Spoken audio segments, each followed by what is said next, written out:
Welcome back to the Cardigan Club. This week we will be discussing The Great Gatsby by F. Scott Fitzgerald. Last week we wrapped up Pride and Prejudice by Jane Austen, where we fell in love with Mr. Darcy. Join us as we discover different themes and plots and backgrounds that make The Great Gatsby super interesting. Dun dun dun! Alright, so for this first section, we should talk about the historical context of the 1920s and how that impacts the story, because the book opens in 1922 and there was so much going on at that time for America and just for the world. Yeah, especially like social changes.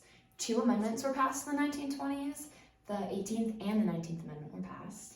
The 18th Amendment was prohibition. It prohibited the selling of alcohol and the distribution of alcohol.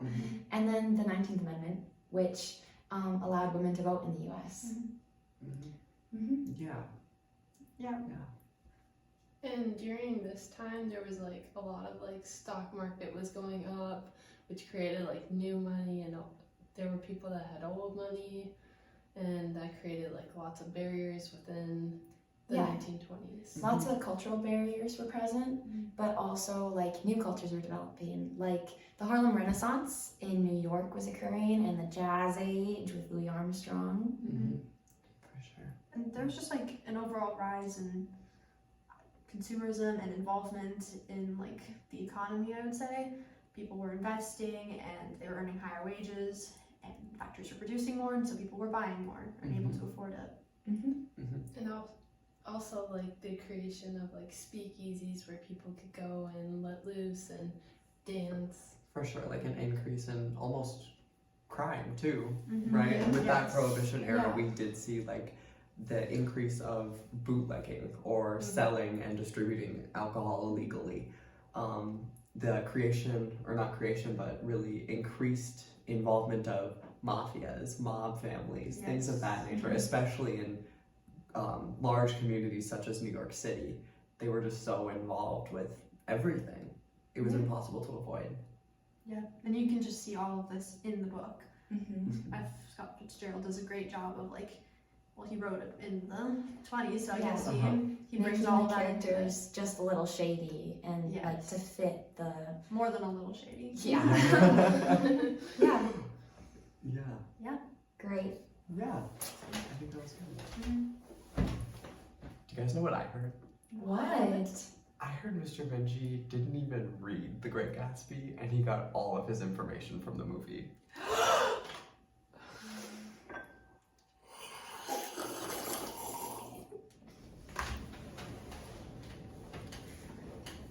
The Great Gatsby is a book set in the 1920s, and it explores the life of Nick and the story of his neighbor, Mr. Gatsby, and his cousin Daisy. It's a convoluted love story that has many twists and turns. And it explores the differences between old money, new money, and it's all from the perspective of someone who maybe had traditional or like values or high morals, but is being exposed and beginning to change. Yeah, going from kind of a slow-paced life into one that's fast, like in Wall Street, where he works in Wall Street, right? Yeah.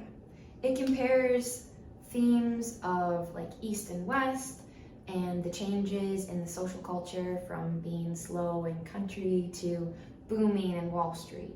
Yes. And yeah. Yep. And we're gonna explore more of those themes. Yes. So Do you guys remember the poster that was in Song's room? what poster? The one with Vinji's legs? I haven't seen that poster all school year. I heard that he's been skipping leg day.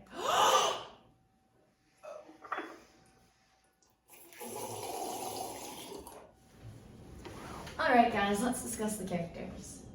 Let's start with Nick. You know, he's the narrator, you're seeing everything from his point of view. Yeah, so the very basics about Nick. Who is he? He is from the Midwest, Chicago area. He is kind of a city boy, like he grew up in Chicago. Kind of from a relatively well-to-do family. Yeah. He served in the war, and he's coming out west to try and make money as a bondsman Yeah. in New York City. Yeah, Mhm. he has this like desire to be part of like the hustle and bustle and the booming economy. Mhm. And he lives on like the west side, which is more new money next to other new money houses. Yeah, Yeah. which in a way kind of symbolizes his place in the community. He's Mhm. newer and he's exploring, which is kind of like what the people who have new money are in a way doing. They're new to having money, obviously, but they're also new to what money can do. I think it's okay. So on page 64 he says, "I'm one of the few honest people that I have ever known." I think that's interesting to describe yourself as that, and to say, like, imply, I guess, that everyone else isn't honest, Mhm. Yeah. For sure. And especially coming from the Midwest. I mean, Yeah. yeah. Absolutely. Could that just be because he surrounds himself with people who have money presently? Like, do you think that's him describing who he's around in New York City, or do you think that's because of, you know, just personal experiences with most people in Chicago or in the war? Maybe it's like looking back, because he's writing it from his perspective after all the events in the book have happened. Sure. So maybe he's thinking about himself in the context of all the people that he's with yeah, and all the things that they do. yeah, I also feel like he's like thinking of himself in like a better way and like actually play it out because it's easier to do. Absolutely.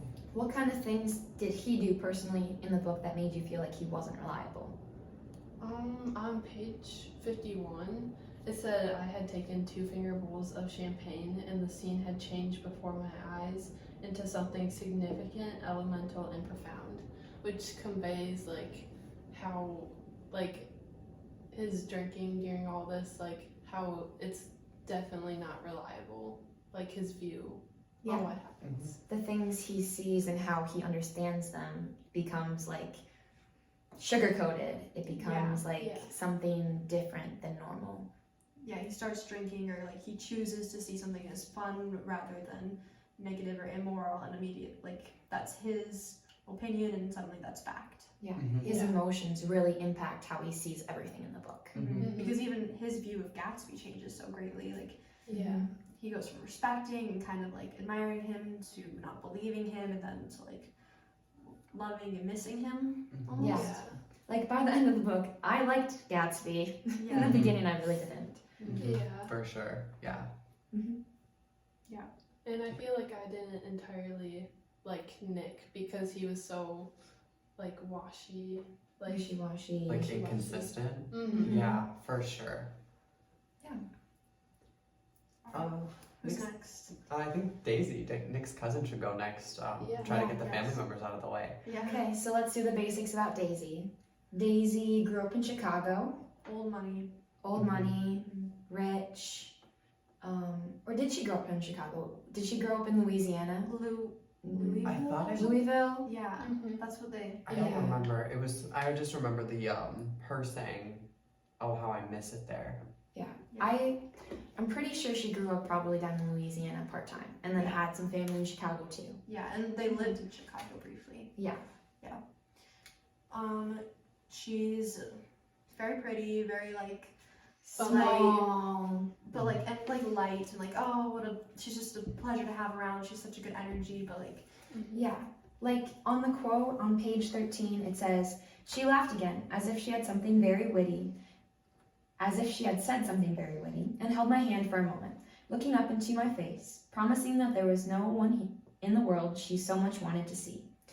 And this is coming from Nick, and it just shows that like everybody sees her as a little bit wishy-washy, or at least Nick does, but they're still wanting to talk to her and wanting her attention. Like she makes other people feel good about themselves. Mm-hmm. and like she just comes off so like silly and I don't know, soft, like Mhm. like fragile. A little like soft-minded. Yeah. Yeah, you can kind of tell that the book was written by a man in the 1920s because she's kind of everything that a man would want a woman to be in the 1920s. Mm-hmm. And I do feel like she uses like her bubbly nature to hide like what she's feeling inside and like her inner emotions, because she always says, or like when she talks to Nick, she talks about how she actually feels. Yeah, and I feel like Nick can see that even just on her face. Like on page 13, it says her face was sad and lovely with bright things in it, which to describe it as sad and lovely and then say that there's bright things in it, I think those bright things mean kind of like that mask she wears to kind of make sure everyone else is happy. Yeah. Yeah. And I think Daisy is probably an alcoholic. Like, there's a lot of times where she's relying on alcohol or cigarettes Yeah. Yeah. and is jittery and like off balanced. She's just she's very up and down. And I would like, nowadays I think she'd have like depression or some kind of mental health diagnosis. She'd be diagnosed. Definitely. Yeah. Because like when she's with Gatsby, at first she's very happy, very I don't know what the word is, like excited or Ecstatic. yes. Yeah. And then but then she like has crashing lows and she just And it's very sudden when she crashes. yes. It like hits her yes. and then she's fine again. Like with the shirts. Mhm. She just starts crying. I also feel like she's not like the best when it comes to her daughter, Pammy. Like she's just like not there for her, and she Doesn't really care what's happening with her. Yeah. That was weird. Like the one scene with her daughter coming in into the I don't know. Yeah, It's just basically like same reaction would have had for like a dog yeah. or Yeah. a pet. yeah. And it's really sad for the girl Pammy. Yeah. And also when Daisy wishes, like she says to Nick that she wants her daughter to grow up to be foolish and that that's the best thing that a girl can be. Yeah. Yeah, Yeah. is a beautiful Mhm. fool. I think she just has trouble connecting with people. Yeah. And that probably speaks a lot to how Daisy views herself. Yeah. For sure. She doesn't clearly have a lot of self-worth. And maybe it's the role she's been taught to play in society. Yeah. The perfect wife in the 1920s, like taking care or like having kids and a family. But also like not caring that her husband is having affairs Yeah. and being frivolous with her money and her opinions and She clearly like doesn't see herself as a fool because like she's not living her best life. Yeah. And when it came to it, she stuck with Tom like she thought she should. Yeah, she just fills the role that she thinks she should and all the emotions underneath bubble. Okay, do we want to move on to Tom? Yes. The nasty husband. Yes. So many different things to say Yeah. about him. Let's talk about his background first, just to get basic stuff. He went to Yale. Yes. And he played rugby. Rugby or Rugby Football. or football, soccer, something with a ball. Just or don't it was say polo contact. rider. Something Yeah, contact. maybe polo. No, that's what he did. that's what Gatsby says about him, but he's like, Yeah, he I don't got want to be mad. referred to as the polo man. I don't actually play polo. Oh, Yeah. Yeah. I thought it was kind of because of this quote. Like, it says, a national figure in a way, one of those men who reach such an acute limited excellence at 21 that everything afterwards savors of anticlimax. On page 10. I thought that maybe he did play polo, but didn't want to be known only for that. Like, because the rest of his life savors of anticlimax. Like, Yeah. he's Wait, what is? not even compared. I don't know. What Is it polo like- is. is it- That's like it's like Horse. croquet on horses, Yeah. isn't it? Okay, well he does ride his horse a lot. Like he's always seen in his riding. Yeah, he must play polo Yeah. if he's some kind of equestrian. In the movie, doesn't he brag that he's the only man he knows who changed his garage into a stables and not Yeah. the other way around? I've seen people change their stables into a garage, but I've never seen anyone change the garage into a stable. Yeah. Like, okay. Oh yeah, good for you. Yeah, right. And he's also old money like Daisy. Yeah. Which I feel like the fact that he's old money, I feel like he has an old mindset as well. He's kind of ignorant. Yeah. Yeah. He says a lot of racist. Yes, type he's stuff. very clearly very racist and, And- just not very a nice man. And doesn't respect his wife. Mhm. Yeah, he just has a sense of entitlement that like. Yeah. He that- wants the control in the room. Mhm. And he's very like influenced by anything, like any source of information in like a magazine or something. Mm-hmm. He on I don't have a page number written down, but it says two shining arrogant eyes. Oh, I can't even read my own handwriting.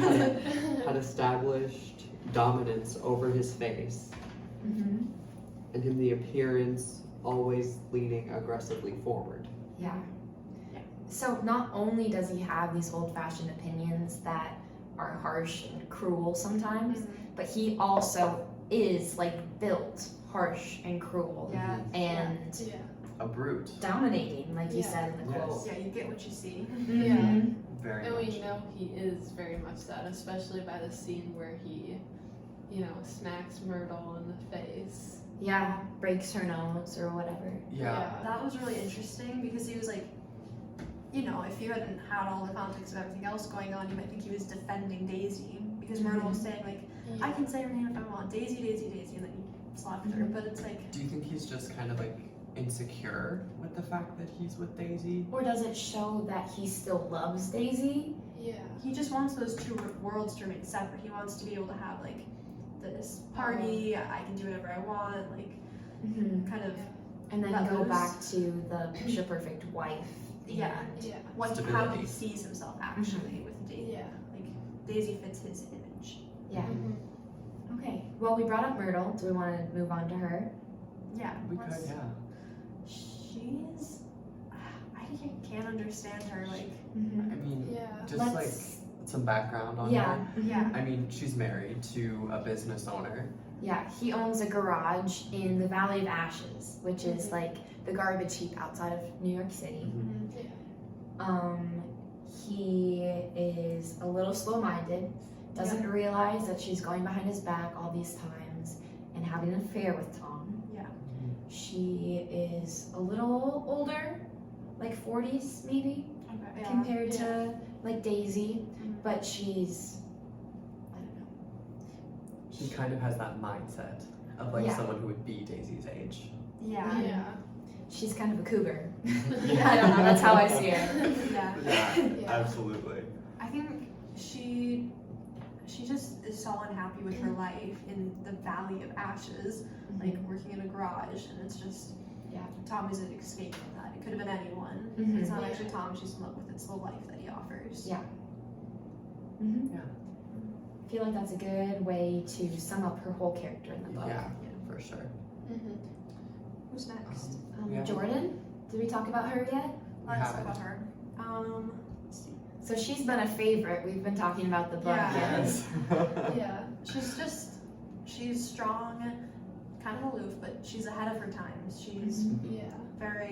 she plays sports, she's not married, she's not a family. Yeah, she's a pro golfer, but does she come from money? Yes. I think so. She Yeah. comes from money. She's a single woman. She is able to like financially Support herself. support herself. Mhm. Just a nonconformist all Yeah. around in reality. She's fashionable. She's in the newspapers. Yeah, and she's not afraid of being intimidating or like Mhm. she's not afraid of being too much. Yeah. Like the way women are like in this time period and still today somewhat are afraid of being too much. They want to be Yeah. perfect. And she's Mhm. just They want to fit their role, Yes. but she is making her own role. exactly that's She's a good way making to her put own this. decisions. Yeah. Mhm. Yeah. Were there any quotes that really spoke to you about her?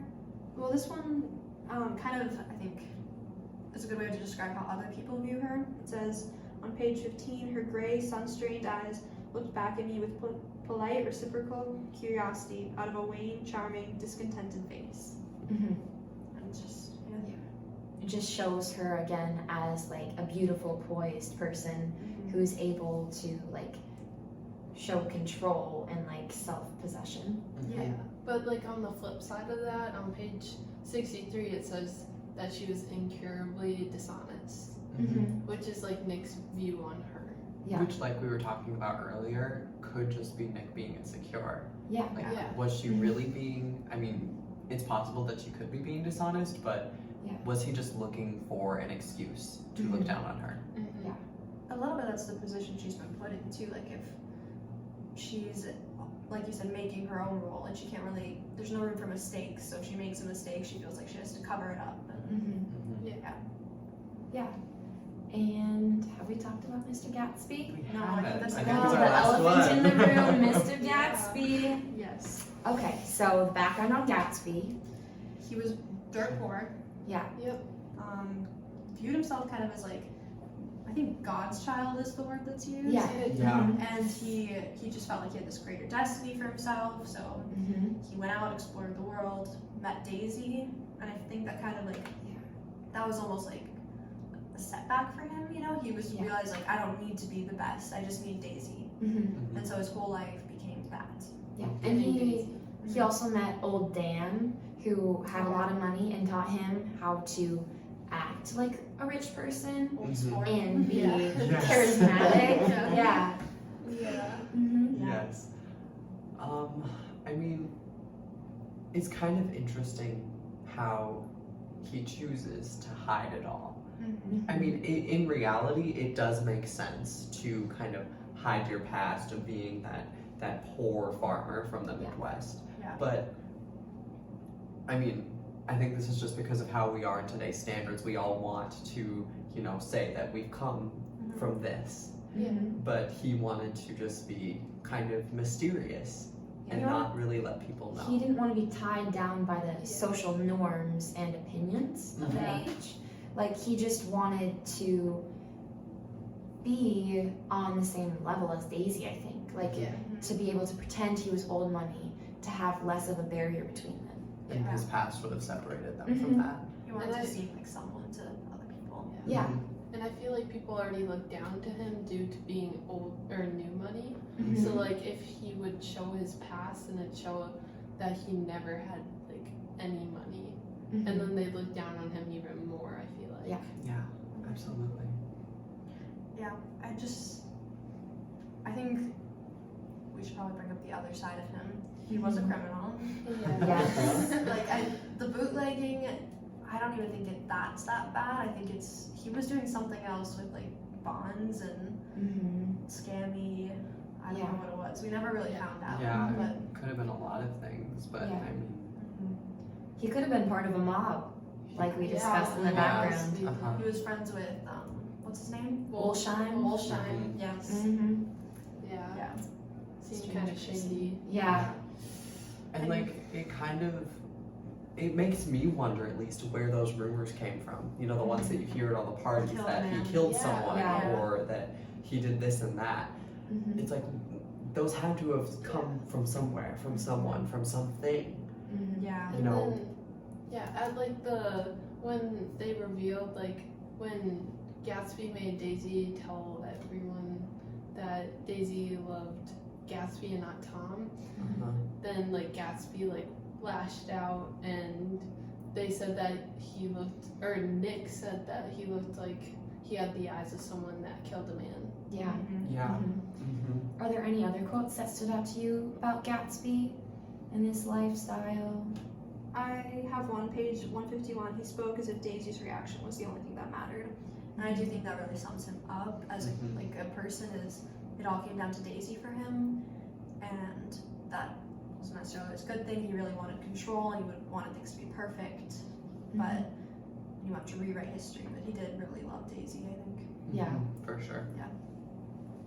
Okay. Is that a wrap on our characters? I think so. All right. Do you think that's Vinci's natural hair color or do you think he dyes his hair? Okay. Guys, you know what I heard? I heard that Vinci wants to be a leprechaun so bad that he dyes it red.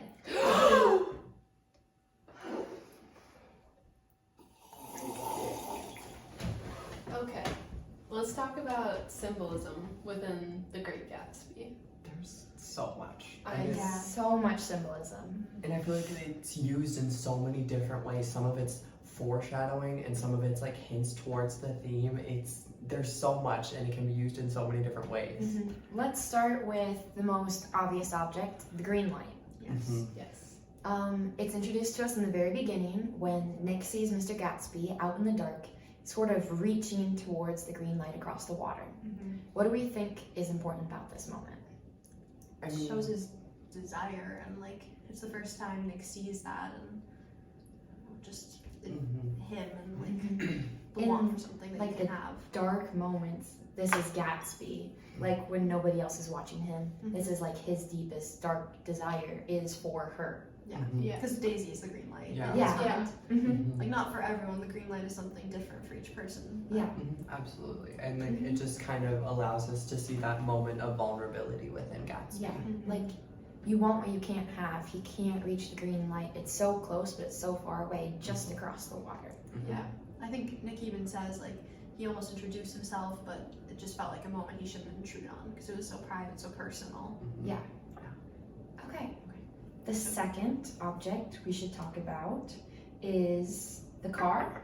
Gatsby's Yeah. yellow car. Yes. The very nice, expensive yellow car. Customized. Yes. Mhm. Yes. Flashy and extravagant. Yeah. So this car is a murder weapon. It is. It is. It's the evidence. Yeah. It's what leads to the ultimate downfall. But what does it represent?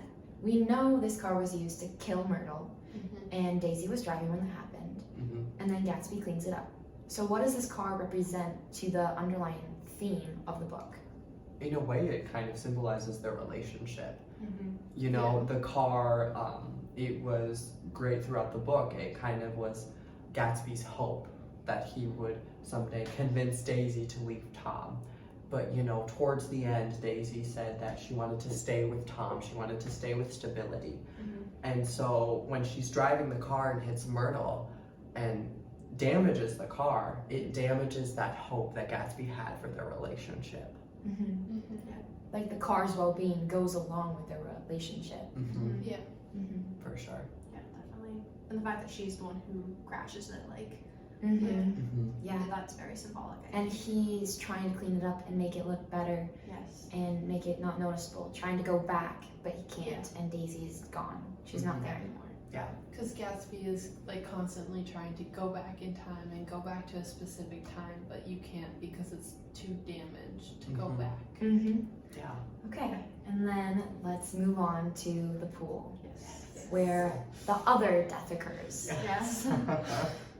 I mean, Two not deaths. a funny thing. Two but- deaths, yes. So Gatsby spends the whole summer like with people, and he doesn't swim in his pool, and he mentions it several times to Nick, and then finally in the end, right before he dies, he swims or almost swims. Yeah. I mean, the pool is another way that he's vulnerable, right? It's like I mean, I guess I don't know how to do it. It's The absolutely. pool, It's himself. represents him. It's something that he hasn't been in tune with all summer. It's him, like, at his core, at his depth. Yes. And right before he dies, he revisits all these things with Nick. And then he dies in the pool while he's swimming. He drowns in himself. Yeah. Yeah, it's his honesty. Like, he spent the whole summer avoiding who he was and the truth behind everything. But then in those last moments, he really was just like, this is who I am. This is the story. Yeah. But maybe the pool also represents reality, because Gatsby is now faced with reality when Daisy doesn't want him, and that kills him. Yeah. Yeah. The reality like shatters, and like he realizes that Daisy like was not as significant as he thought once. Yeah, And like the sure. green light diminishes. Yeah. He's this goal he's been reaching for. It's Yeah. it's unattainable, and so he has to. There's no point really in putting up a facade. He's just himself. Yeah. Absolutely. Okay. And is that A wrap. a That wrap on our concludes it. objects for our Yeah. symbolism? Yeah. Yeah. Okay. What are you holding? Thank you for joining us this week for our episode of the Cardigan Club. Next week, we'll be reading Romeo and Juliet by William Shakespeare.